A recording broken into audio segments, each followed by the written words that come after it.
কাছের ভাই বোনেরা, আজ আমরা এসেছি ভাত গল্পের তৃতীয় পাঠে। আমরা আগের দুটো পাঠে দেখেছি কলকাতায় ভাতের হুতাশে চলে গেছে বাদার মানুষ, উৎসব নায়া, সব হারিয়ে, ঘর হারিয়ে, স্ত্রী হারিয়ে, ছেলেদের হারিয়ে, সব হারিয়ে। সব হারানোর পরেও সেই মানুষটা একটু ভাতের জন্য গেছে যেখানে নানান ভাতের আয়োজন। সেই বাড়িতে কাঠ কাটতে কাটতে উৎসব মনে মনে চলে গেছে আবার তার বাদা অঞ্চলে। তারপর যখন রান্নার সব খবর আসে, রান্না সব শেষ, তখন এসব কথা শুনে উৎসব বুকে বল পায়। ভাত খাবে সে, ভাত, তার কিছুই চাই না, শুধু ভাত চাই। আগে ভাত খাবে, জিভে ভাতের স্বাদ নেবে, এটাই তার প্রথম উদ্দেশ্য। আগে ভাত খাবে, জিভে ভাতের স্বাদ নেবে। উৎসবের মতো মানুষগুলো ভাতের স্বাদ নেয়, পঞ্চব্যঞ্জনের স্বাদ নেয় না, তাদের নুন ভাতই যথেষ্ট। আসার সময় গাঁ গেয়াতি বলেছিল, কলকাতা যাচ্ছ যখন, জ নয় ঝ, তখন কালীঘাটে ওদের ছড়াদ সেরে দিও। অর্থাৎ যারা মরে গেছে, তোমার স্ত্রী, তোমার ছেলেদের শ্রাদ্ধের কাজটা কালীঘাটে সেরে দিও। অপঘাতে গেছে তো ওরা, অর্থাৎ স্বাভাবিক মৃত্যু তো নয়, দৈবাৎ মৃত্যু। হ্যাঁ, তাও করবে উৎসব। মহানাম শতপথী তো এলো না, এলে পরে নদীর পাড়ে সারবন্দি ছড়াদ হবে। উৎসব কালীঘাটে ছড়াদ সারবে। সতীশবাবু বলেছে উৎসবের মতিচ্ছন্ন হয়েছে বই তো নয়। বউ ছেলে মেয়ে অপঘাতে মরল, মানুষ পাগল হয়ে যায়, উৎসব ভাত করছে দেখো। কে বলেছে? সতীশবাবু। তার তো আর ভাতের চিন্তা নাই, ভাতের অভাব নাই। সেই জন্য সতীশবাবু বুঝতে পারে না যে উৎসব কেন ভাত করছে। একবার পেট পুড়ে ভাত সে খেয়েছিল, অনেক হেঞ্চে সিদ্ধ, গুগলি সিদ্ধ, লঙ্কা পোড়া নুন দিয়ে। সেই ভাত খাওয়ার পর তার যে শাস্তি হয়েছে, সেই শাস্তি মানুষের হয় না, এ শাস্তি ঈশ্বরের মার। সেই মাতলার জল এসে তার ভর পেটকে পুরো খালি করে দিয়েছে। শুধু পেট নয়, মনকেও, সব কিছুকে খালি করে দিয়েছে। আজকে যখন অনেক দিন খুঁজে, এতদিন তো তার পেট ভর্তি ছিল, অনেক দিন খুঁজে ক্লান্ত হয়ে গেছে, তখন যখন খাবারও শেষ, সব জায়গায় ড্রাই রোল দিচ্ছে, তখন উৎসব ভাতের জন্য হা হুতাশ করেছে। আর সেই সময় সতীশ বাবু বলছে যে লোকটা পাগল। এই সতীশবাবুর জন্যে উৎসবরা খেটে মরে, কিন্তু উৎসবের অসময়ে এই সতীশবাবুরা মুখে একটু ভাত দিতে পারে না। এই শ্রেণী বৈষম্য শুধু কলকাতায় নয়, বাদা অঞ্চলেও, সব জায়গায় এই শ্রেণী বৈষম্য সাহিত্যিক মহাশ্বেতা বারবার তুলে ধরেছেন। এরপরে আমরা যে অনুচ্ছেদটা পড়ব, আমি এ গল্পের লেখিকার কাছে সরাসরি জানতে চেয়েছিলাম, তো তিনি সরাসরি বলেছেন এই জায়গাটা, এরপরে আমরা যে অনুচ্ছেদটা পড়ব, এই জায়গাটাই বোধহয় এ গল্পের সবথেকে সাংঘাতিক জায়গা, যেটার একটা স্কেচ করার চেষ্টা করেছি। এই উৎসব নায়ার মতো মানুষগুলো, বিশেষ করে উৎসব নায়ার ক্ষেত্রে যেটা হয়েছে, তোমরা স্কেচের দিকে তাকাও, দেখো ওপরে লিখেছি ভাত, তার আগে বিযুক্ত অর্থাৎ মাইনাস, প্লাস ভাত যুক্ত হলে প্রেত উৎসব মানুষ হয়ে যায়। আবার সেই মানুষ উৎসব থেকে যদি ভাত আমরা মাইনাস করে নিই, বিয়োগ করে নিই, তাহলে সে প্রেত হয়ে যায়। উৎসবের জীবন, উৎসব নায়ার জীবন এই মানুষ আর প্রেতের বৈপরীত্যে একটা সম্পূর্ণ। কিন্তু এই দুটোকেই, উৎসব কখন মানুষ হবে, উৎসব কখন প্রেত হবে, সেটা সম্পূর্ণ নির্ভর করছে প্লাস ভাত না মাইনাস ভাত। অর্থাৎ এই ভাত দিয়ে উৎসব নামক মানুষটা চরিত্রটা নিয়ন্ত্রিত হচ্ছে, সে কখনো মানুষ হচ্ছে, কখনো প্রেত হচ্ছে। এই ছবিটা যদি তোমরা মনে রাখতে পারো, এই গল্পের চাবিতে তোমরা পৌঁছে যাবে। এ গল্পের মূল চাবিটাই এখানে, যে মানুষ উৎসব ভাতের অভাবে প্রেত হয়ে যাচ্ছে, প্রেত উৎসব ভাতের প্রভাবে মানুষ হয়ে যাচ্ছে। এই মানুষ আর প্রেতের চক্রাকার বিবর্তনটা আমরা বোঝার চেষ্টা করব। যখন উৎসব মানুষ হয়ে গিয়েছিল হিঞ্চে সিদ্ধ গুগলি সিদ্ধ দিয়ে ভাত খেয়ে, তখন সে মানুষের মতো আচরণ করেছিল, তখন ঈশ্বরকে ডেকেছিল, খুঁটিটা গেটে আরও বেশি নিচের দিকে ধরতে চেয়েছিল, বাড়িটাকে তার ফেলতে চায় নাই, তখন সে স্বপ্ন দেখেছিল। কিন্তু সেই উৎসব যখন ভাতহীন হয়ে যায়, অর্থাৎ তারপর তো সে আর খেতে পায় নাই, তারপর তো চন্নুরি তাদের মায়ের শোকে সে তো পাগল হয়ে গেছে প্রায়, যখন খেতে পায় নাই, ভাতের অভাব হয়েছে যখন, তখন আবার উৎসব প্রেত হয়ে গেছে। তখন আবার সে চন্নুনি তার মাকে ভুলে গিয়ে ভাতের জন্য কলকাতা গেছে। মানুষ কেন প্রেত হয়? মানুষ তার মানবিকতা কেন হারায়? তার পিছনেও আছে এই ক্ষুণ্ণি বৃত্তি, অর্থাৎ সামান্য ভাত, এক মুঠো ভাত, একটু ভাত ফ্যানের জন্য একদিন লেখা হয়েছিল নবান্ন নাটক, বিজন ভট্টাচার্যের বিখ্যাত নাটক। সেই নবান্ন যিনি লিখেছিলেন তাঁরই স্ত্রী মহাশ্বেতা দেবী। তো সেই ভাতের অভাবে গড়ে উঠেছে উৎসব নায়ার জীবন, আমাদের ভাত গল্প। এই ছবিটাকে মাথায় রেখে আমরা দ্বিতীয় এই প্যারাটায় পড়তে যাব। তুমি কি বুঝবে সতীশবাবু, নদীর পাড়েও থাকো না, মেটে ঘরেও থাকো না, পাকা ঘর কি ঝড় জলে পড়ে, তোমার ধান চালও পাকা করে রেখেছো, চোর ডাকাতে নেবে না, দেশ জোড়া দুর্যোগেও তোমার ঘরে রান্না হয়। তার ধান চালের গোলাটাকেও পাকা করে রেখেছে, বন্যা এলেও ধান নিয়ে যেতে পারবে না। তার ক্ষুণ্ণিবৃত্তির সমস্ত ব্যবস্থাই সে পাকা করে রেখেছে, শুধু পাকা নয়, যথেষ্ট বেশি করে রেখেছে।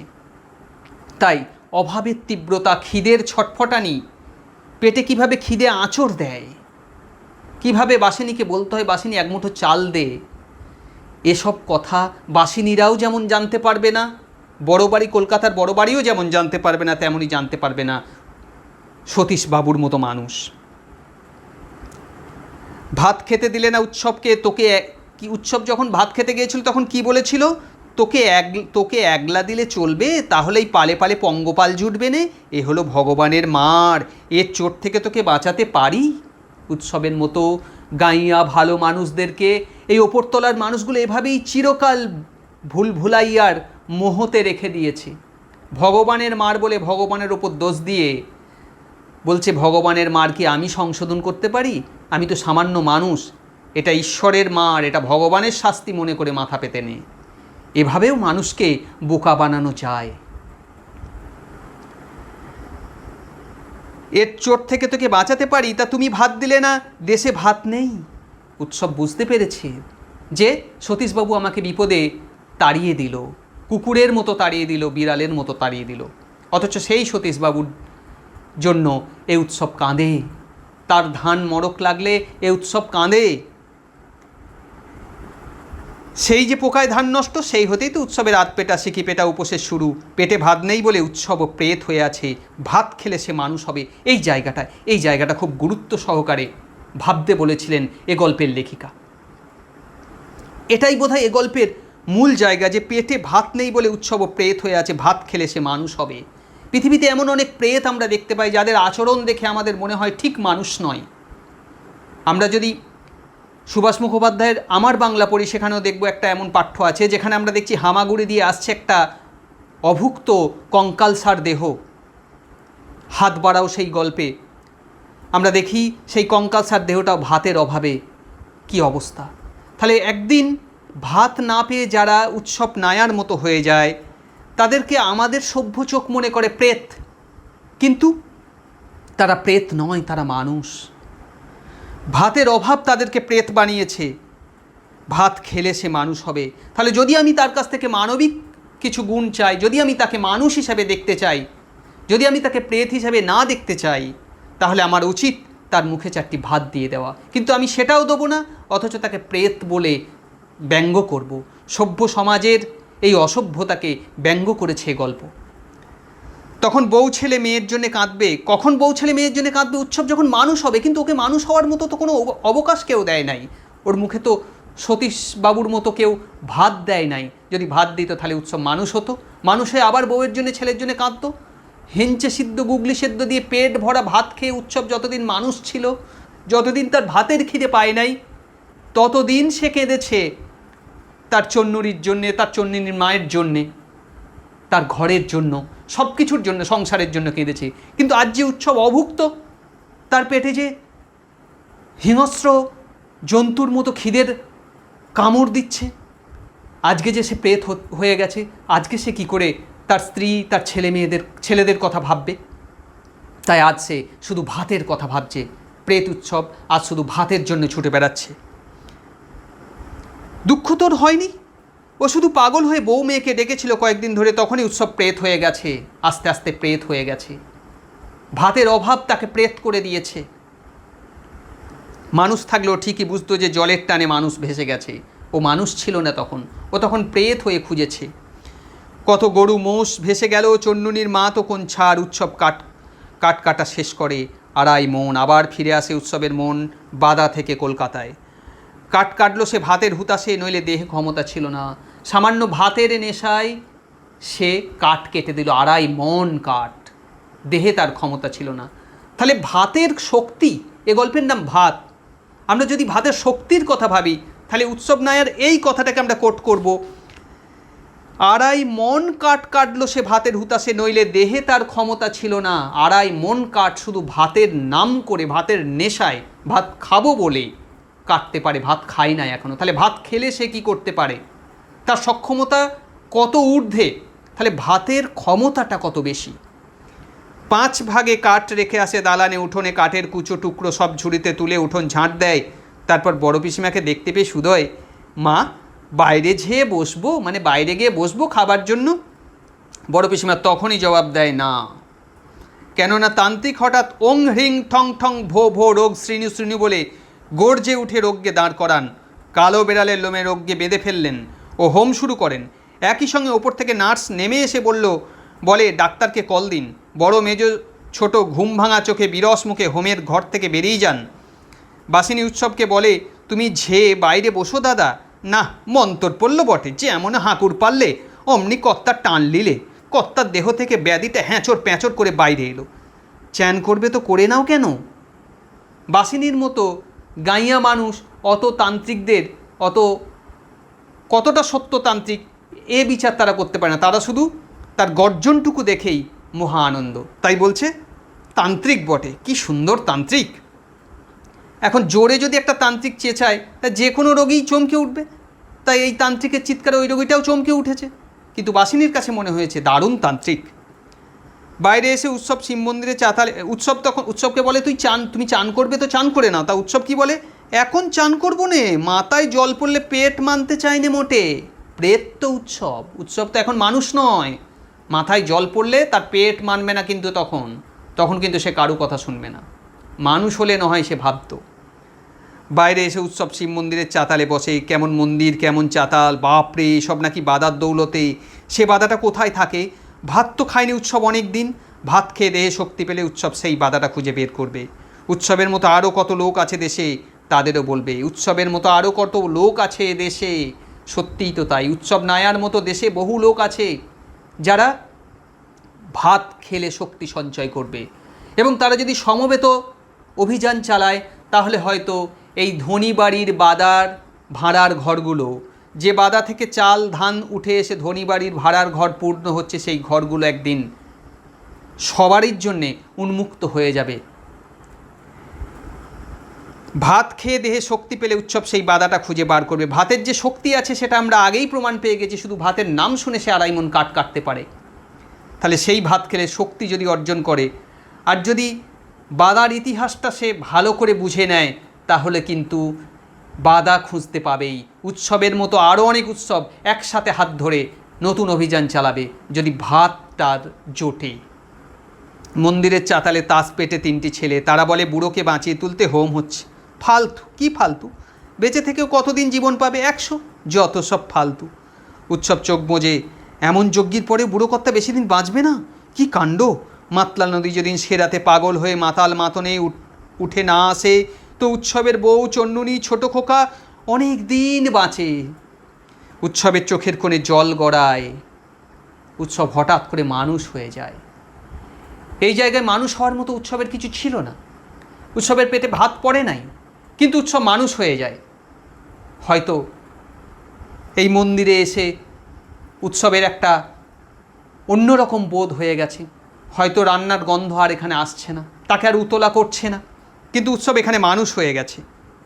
বড় ছেলে ছোট খোকার কথা মনে হতে চোখে জল এলো। হঠাৎ চোখে জল এলো, কিন্তু তারপরেই তার মনে এলো আবার সেই মানবিক সত্তা এখানে তার বেশিক্ষণ বাঁচছে না, জন্মেই আবার সঙ্গে সঙ্গে ডুব দিয়ে গেল। আবার আসছে প্রেত সত্তা, সঙ্গে সঙ্গে তার ভাতের কথা মনে পড়ে যাচ্ছে। ভাতই সব, চন্নুনি নয়, তার মা নয়, ভাতই সব।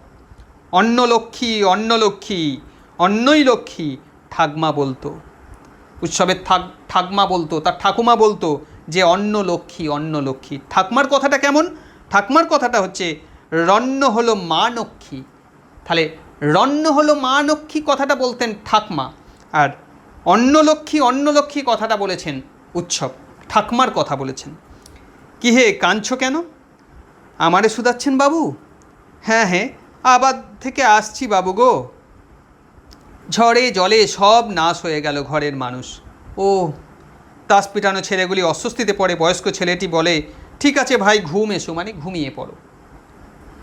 তার মানে তারা অস্বস্তিতে পড়ে কেন? এই দুঃখের কথা আবার যদি বলতে শুরু করে। উৎসব সত্যি সত্যি ঘুমিয়ে পড়ে, ঘুমিয়েই থাকে সে অনেকক্ষণ অনেকক্ষণ। অবশেষে কার পায়ের ধাক্কা খেয়ে ঘুম ভাঙে তার। ইস, এই যে সাঁঝবেলা গো, কিন্তু তাকে ঠেলা দিচ্ছে কেন লোকটা? আসলে ঘুমিয়ে পড়েছে সে তার ক্লান্তিতে, ঘুমিয়ে পড়েছে খিদের জ্বালা অতিক্রম করে। কিন্তু উৎসবের মতো লোকরা লাথিই তো পায়, তাদেরকে তো হাত দিয়ে কেউ ডাকবে না, তাই কার লাথিতে ওঠে। ওঠো ওঠো, কে তুমি? বাবু আমি, চুরির মতলবে পড়ে আছো। এই যে উৎসবের মতো লোকগুলো আমরা দেখেই বিচার করে ফেলি যে এরা চোর, এরা খারাপ লোক। বড় বাড়ির বড় বউ প্রথমে দেখে খারাপ ভেবেছিল, এখন যে মন্দিরে যে লোকটা দেখেছে সেও বলছে চুরির মতলবে এসেছো। এইসব লোকগুলোকে আমরা দেখেই সঙ্গে সঙ্গে একটা সিদ্ধান্ত নিয়ে নিই, না বাবু, এ বাড়িতেই কাজ করতেছিলাম। ওঠ ওঠ। উৎসব উঠে পড়ে। তারপর সে অত্যন্ত ঘাবড়ে যায়। রাস্তায় বেশ কয়েকটি গাড়ি, লোকের ছোট ছোট জটলা। কি হয়েছে বাবু? কেউ তার কথার জবাব দেয় না। উৎসব বাড়িতে ঢুকতেই বড় পিসিমার বিলাপ শোনে। তোমার ছোট বেয়াই কি ডাকাতে সন্ন্যাসী আনলো গো দাদা, যজ্ঞী হলো আর তুমিও মরলে। দাদা, তুমি যে 82তে যাবে তাকে জানো? কে জানতো বলো গো? তোমার যে 98 বছর বেঁচে থাকার কথা গো দাদা। অর্থাৎ 98 বছর বেঁচে থাকার কথা, সেটা 82তে চলে গেল। এই 98 বছর বেঁচে থাকার কথা এসব কেউ হয়তো বলেছিল, এটা কোনো সেরকম বিষয় নয় যে 98 সংখ্যাটা কেন, একটু বেশি করে বাঁচলে ভালো হতো। তা সেই চলে গেল অল্প বয়সে। আর সন্ন্যাসীটার ডাকাতে কেন? সন্ন্যাসী এসে কিছু করতে পারলো না। সন্ন্যাসী এসে যদি বেঁচে যেত, যদি ডাক্তারেও বাঁচাতো, তবু নাম হতো সন্ন্যাসীর। আর এখন সন্ন্যাসী কিন্তু দোষের ভাগী হয়ে গেছে। যদিও সন্ন্যাসী, সুবিধাবাদী সন্ন্যাসী, সে কিন্তু কি করেছে না, তার দোষ কাটাবার উপায় খুঁজে নিয়েছে। বাসিনীকে দেখতে পায় না উৎসব, তবে খুব কর্মব্যস্ততা দেখে। উৎসব তো বাসিনীকে খুঁজছে কেন? সে চারটি ভাত খাবে, আর তো সে কিছু জানে না। আর বাসিনী ছাড়া সেই সংবাদটি সহজভাবে বলতেও পারবে না। কেত্তন না এলে বেরোনো নেই, কে যেন বলে। কেত্তন কি বলছিস বড় খোকা? বন্ডা দিদিরা আসুক। বড় পিসিমা বলেন, চন্দন বাড়ছো কেউ? খাটের টাকা কে নিয়েছে? বাগবাজারে ফোন করেছো? ফর্দটা দেখে দাও দেখি কেউ। খই ফুল ধুতি সর্বস্তর উৎসব পাঁচিলের গায়ে সিটিয়ে লেপ্টে দাঁড়িয়ে থাকে কেন? এসব বড় বড় লোকের বড় বড় ব্যাপার উৎসব কিছুই বুঝতে পারে না। কত যে সময় যায়, কত কি যে হতে থাকে, এসব উৎসব কিচ্ছু বোঝে না। তার এখন একটাই বোঝার দরকার, সে চারটি ভাত চায়, আর কিচ্ছু বোঝার তার দরকার নাই। কিন্তু উৎসবের মতো মানুষগুলোকে সামান্য ভাত দিতে পারে না এরা, কিন্তু এরা এত বড় ফর্দ করতে পারে। একটা মানুষ মরে যাবে, তার জন্যও এত ফর্দ। মস্ত খাট আসে, রাতে রাতে বের করতে হবে, রাতে রাতে কাজ সারতে হবে, নইলে দোষ লাগবে। অনেক তোড়জোড় হয়, মেয়েরা বসে কাঁদে। হোমযজ্ঞ করেও বুড়োকর্তার প্রাণটা যে রইল না, তাতে তান্ত্রিককে এতটুকু কুণ্ঠিত দেখা যায় না। তান্ত্রিকের তাতে কোনো ভয় ডর নাই, কারণ তিনি লাইন করে ফেলেন তিনি লাইন করে ফেলেন। তার লাইনটি কি?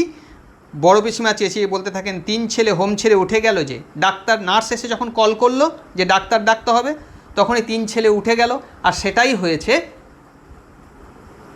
তন্ত্র সাধনার দোষ। তার ফলে দোষটা কার পড়লো? 3 ছেলের ঘাড়ে, তান্ত্রিকের ওপর পড়ল না। এর মাধ্যমে এই সমস্ত কুসংস্কারের বিরুদ্ধেও সচেতনভাবে মহাশ্বেতা দেবী একটি সূক্ষ্ম বিদ্রোহ করলেন। এসব কাজে বিঘ্নি পড়লে রক্ষে আছে, এ কথার আলোচনায় খুব সরগরম হয় বাড়ি। তার মানে তান্ত্রিক তার নিজের জায়গাটা পরিষ্কার করে দেয়। শোকের কোনো ব্যাপার থাকে না, বাড়ির উনুনই জ্বলবে না, রাস্তার দোকান থেকে চা আসতে থাকে। অবশেষে রাত 1টার পর বুড়োকর্তা বোম্বাই খাটে শুয়ে নাচতে নাচতে চলে যান। বোম্বাই খাট অর্থাৎ বড় আকারের খাট। বোম্বাই শব্দটা বাংলা প্রবাদ অর্থে ব্যবহার হয় বড় আকারের, জাঁকজমক আকারের, এটা বোঝানোর জন্য বোম্বাই খাট। পেশাদারি দক্ষ সমবায়করা আধা দৌড় দেয়, ফলে কীর্তন দলও দৌড়াতে বাধ্য হয়। অর্থাৎ তাদেরকে আরও তাড়াতাড়ি পৌঁছে আরেকটা ডেড বডি বইতে পারবে, আরও তাড়াতাড়ি পৌঁছালে আরেকটা ডেড বডি বইতে পারবে। এখানে তো তাদের কোনো আন্তরিকতার ব্যাপার নাই, তারা সব পেশাদার। তাদেরকে দক্ষ পেশাদার, তাই তারা অনেক তাড়াতাড়ি পৌঁছে যাবে। এটার মধ্যে যে একটা দুঃখ আছে, এটার মধ্যে একটা আবেগ আছে, এই আবেগ দুঃখের কোনো গুরুত্ব নাই তাদের কাছে, যেমনভাবে নাই বড় বাড়ির কোনো মানুষের মধ্যে। তার ফলে বড় পিসিমা চেঁচিয়ে বলতে থাকেন, হ্যাঁ, বুড়োকর্তা বোম্বাই খাটে শুয়ে নাচতে নাচতে চলে যান। পেশাদারি দক্ষ সমবায়কারা আধা দৌড় দেয়, ফলে কীর্তন দলও দৌড়াতে বাধ্য হয়। বড় পিসিমা বলেন, বাসিনী, সব্যস্য রান্না পথে ঢেলে দিকে যা, ঘরদোর মুক্ত কর সব, বউরা যাও না, দাঁড়িয়ে বা রইলে কেন? সব খাবার পথে ঢেলে দিতে বলছে। কেন? অশৌচ বাড়ির খাবার সব পথে ঢেলে দিতে হয়। এত এত মাছ, এত এত তরকারি, এত ভাত। উৎসবের মাথার মধ্যে যে মেঘ চলছিল তা সরে যায়। এতক্ষণ উৎসব যে সিনেমাটা চলছিল, এই খাট আনা, খই আনা, এই শববাহকেদের ছুটে চলে যাওয়া, তার পিছন পিছন কীর্তনের দলের দৌড়, সে কীর্তন হোক না হোক, এখন দৌড়ে কোনো রকমের শ্মশান পৌঁছে দিলে তার টাকা পেয়ে যাবে। সব কাজে আন্তরিকতার যে অভাবটা, সেটা খুব তীব্র ফুটে উঠছে। যত বড় বাড়ি তত আন্তরিকতার তত অভাব, তত বেশি কমার্শিয়াল, তত বেশি পেশাদারিত্ব, তত বেশি দক্ষতা, কিন্তু আন্তরিকতা তত কম। বউরা যাও না, দাঁড়িয়ে রইলে কেন? তাহলে উৎসবের মাথার মধ্যে যে মেঘ চলছিল, এই বড় বড় বাড়ির বড় বড় শিন, উৎসব কিচ্ছু বুঝতে পারছিল না। তার পেটের খিদের জ্বালা, শুধু 4টি ভাত চাইছিল, শুধু 4টি ভাত। কিন্তু যখনই শুনলো সব ফেলা যাবে, তখন উৎসবের আর কোনো চিন্তা নাই, ভাত এবার পাবই আমি। সে বুঝতে পারে সব ভাত ওরা পথে ফেলে দিতে যাচ্ছে। উৎসবের মাথার মধ্যে একবারও ঘোরে নাই ভেটকি মাছ, কাতলা মাছ, ট্যাংরা মাছ, এসব মাছ না, শুধু ভাত, শুধু ভাত। ভাতের জন্য লোকটা ছুটছে, এই ভাতের জন্যই লোকটার এত দুঃখ, এই ভাতের জন্যই লোকটার এত ট্র্যাজেডি। আমরা আরেকবার বুঝে নেব এই ভাত কিভাবে উৎসবকে মানুষ আর পেট বানিয়েছে। যখন ভাত ছিল তখন উৎসব মানুষ, যখন ভাত ছিল না তখন উৎসব প্রেত। এই ছবিটাকে তোমরা সবাই খুব ভালো করে মনে রাখবে। এই ছবিটাই এই গল্প বোঝার সব থেকে বড় চাবিকাঠি। আমরা পরের ক্লাসে একদম এই গল্পের শেষ আলোচনা করব এবং সেখানেই আমরা গল্পের সবটা নিয়ে আর একবার বলবো। তোমরা সবাই ভালো থেকো, পড়ার মধ্যে থেকো।